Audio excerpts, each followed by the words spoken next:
Infrafer avec Monsieur Kamel Agni, qui est directeur maintenance et infrastructure. Donc, l'entreprise Infrafer est née de la restructuration de notre entreprise mère SNTF en 1986. Elle a le statut d'entreprise publique économique.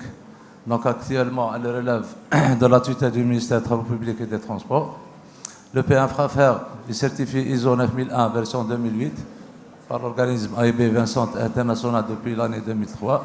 Donc, elle est une référence de la réalisation des infrastructures ferroviaires en Algérie.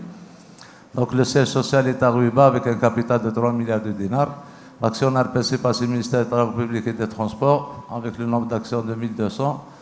Donc, l'activité principale de l'entreprise, c'est la réalisation des travaux des infrastructures ferroviaires, production d'agrégats et traverses en béton armé, ainsi que les éléments préfabriqués.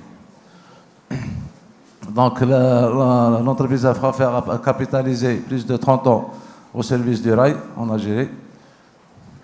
Donc, elle est structurée en opérations centrales, fonctionnelles et opérationnelles, qui sont citées ci-après.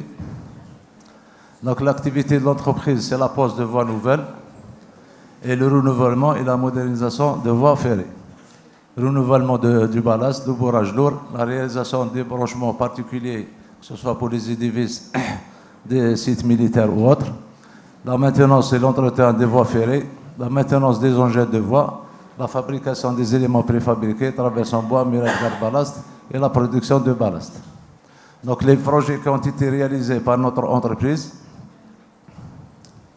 c'est le projet de réalisation de la ligne ferroviaire Emilat-Bessa pour sur la ligne 165 km, réalisation de la ligne ferroviaire Ain-Toutamsila, 67 km, réalisation de la ligne ferroviaire Annaba-Ramdan-Jamal sur la ligne de 96 km, la ligne ferroviaire Tabiyar-Jemdemouch, la ligne ferroviaire Mishriya-Bishar sur la ligne de 140 km sur les 360 km. Et pour rappel, c'est une ligne qui a été inaugurée, elle est actuellement en exploitation. La ligne minière, renouvellement vent et ballast, la ligne ferroviaire Borj-Bouaré-Sétif, la ligne ferroviaire Khmis-Oued-Fadda, la ligne ferroviaire Sania-Erjeu, la ligne ferroviaire Erjeu-Ville, qui est exploitable actuellement, la réalisation ferroviaire Oued-Smar